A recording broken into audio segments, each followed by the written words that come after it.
कल हम लोग कक्षा 9th के तत्व के बारे में पढ़े थे। तत्व का वर्गीकरण के बारे में अध्ययन किए और तत्व को बांटे थे हम लोग धातु, अधातु, उपधातु के बारे में, उसका विस्तृत अध्ययन किया गया। आज हम लोग यौगिक के बारे में पढ़ेंगे। कंपाउंड्स, यौगिक यानी कंपाउंड्स होता क्या है इसके बारे में पढ़ेंगे। तो यौगिक जो है तत्वों के निश्चित अनुपात के रासायनिक संयोग से बनते हैं। जैसे एग्जाम्पल के रूप में हम लोग को जल बनाना है, जल एक यौगिक है। यदि जल बनाते हैं तो हाइड्रोजन का एक अणु लेते हैं और ऑक्सीजन का एक परमाणु लेते हैं और जल का निर्माण करते हैं। H2 जल बन जाता है। इसी तरह यदि हम लोग अमोनिया का निर्माण करें तो अमोनिया में भी नाइट्रोजन लेते हैं और हाइड्रोजन 3 अणु लेते हैं और अमोनिया का 2 अणु बन जाता है। इस तरह से ये यौगिक अमोनिया बन गया, जल बन गया। तो जल के निर्माण में जो तत्व भाग लिए हैं हाइड्रोजन और ऑक्सीजन एक निश्चित अनुपात में है। जैसे अभी मैं आप लोगों को बताता हूँ।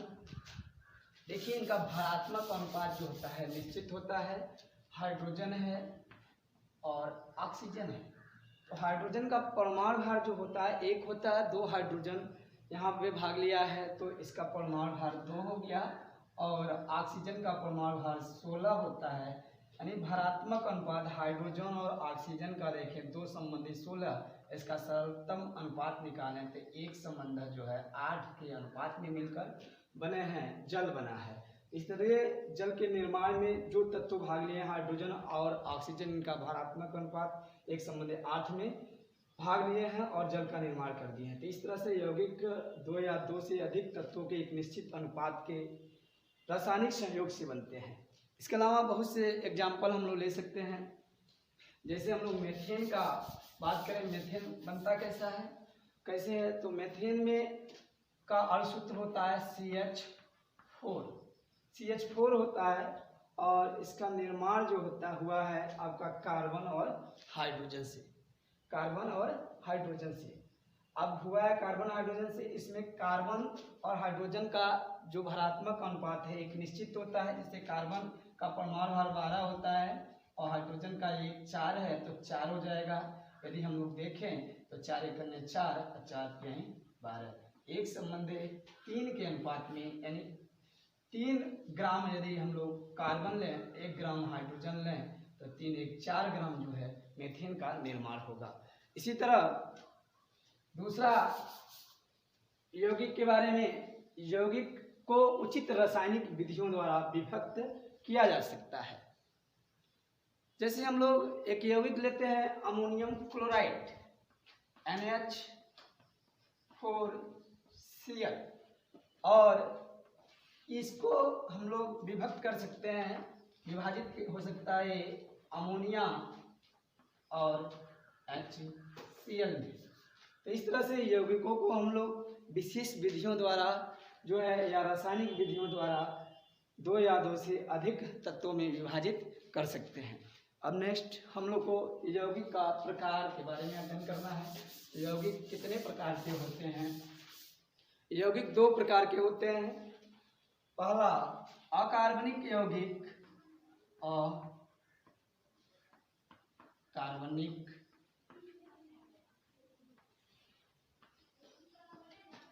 यौगिक, जिसको हम लोग इंग्लिश में बोलते हैं इनऑर्गेनिक कंपाउंड।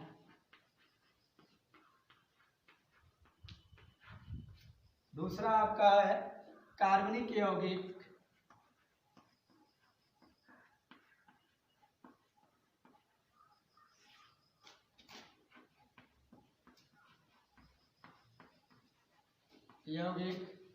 जिसको इंग्लिश में हम लोग बोलते हैं ऑर्गेनिक कंपाउंड। सबसे पहले हम लोग पढ़ेंगे अकार्बनिक यौगिक होता क्या है, what is the inorganic compounds.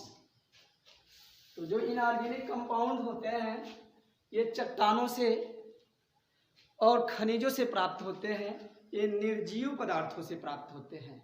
जैसे एग्जाम्पल के रूप में यदि हम लोग बात करें तो सोडियम क्लोराइड NaCl जो है एक अकार्बनिक यौगिक का एग्जाम्पल है। इसी तरह hydrochloric acid HCl, H2SO, 4 sulphuric अम्ल, ये क्या है? अकार्बनिक यौगिक। यानी ऐसे यौगिक जो निर्जीव पदार्थों अर्थात चट्टानों और खनिजों से प्राप्त होते हैं उन्हें अकार्बनिक यौगिक इनऑर्गेनिक कंपाउंड्स कहते हैं। अब दूसरा हम लोग पढ़ेंगे कार्बनिक यौगिक। कार्बनिक यौगिक, कार्बनिक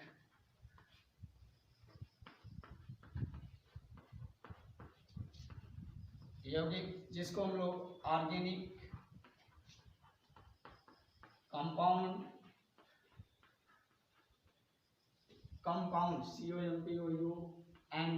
कंपाउंड्स के नाम से अंग्रेजी में ऑर्गेनिक कंपाउंड्स बोलते हैं। इसको यदि परिभाषित करें तो कार्बनिक यौगिक ऐसा शुद्ध पदार्थ होता है जिसका मूल अवयव कार्बन होता है, लेकिन कार्बन के oxide, carbon dioxide, carbon monoxide, carbon के sulphide CH2, carbonates means sodium carbonate, sodium bicarbonate, magnesium carbonate आदि को छोड़कर कार्बनिक यौगिक कहलाते हैं। लेकिन इसका दूसरा एग्जाम्पल के रूप में यदि हम लोग बात करें, ये आपको छोड़कर, ये एक्सेप्शन है। देखिए हमने क्या कहा कि ऐसे शुद्ध पदार्थ या वे यौगिक जिसका मूल अवयव कार्बन हो, इसमें भी कार्बन आपका दिखाई दे रहा है, लेकिन इसको छोड़कर यानी कार्बन के ऑक्साइड, कार्बन के सल्फाइड्स, कार्बोनेट्स, बाइकार्बोनेट्स को छोड़कर जितने भी यौगिक होते हैं जिनमें मूल अवयव कार्बन होते हैं उन्हें हम लोग कार्बनिक यौगिक कहते हैं। लेकिन इसका आधुनिक परिभाषा, आधुनिक तरीके से यदि हम लोग कार्बनिक यौगिक का डिफाइन करें तो क्या होता है? Hydrocarbon, hydrocarbon, hydrocarbon, hydrocarbon, hydrocarbon तथा उसके व्युत्पन्न को कार्बनिक यौगिक, कार्बनिक यौगिक कहते हैं। यदि कार्बनिक यौगिक का आधुनिक परिभाषा हाइड्रोकार्बन तथा उसके व्युत्पन्न को कार्बनिक यौगिक कहते हैं। एग्जाम्पल के रूप में हम लोग methane CH4, urea NH2CO NH2, ये जो यूरिया है ये सबसे पहला कार्बनिक यौगिक है जिसे प्रयोगशाला में निर्माण किया गया था।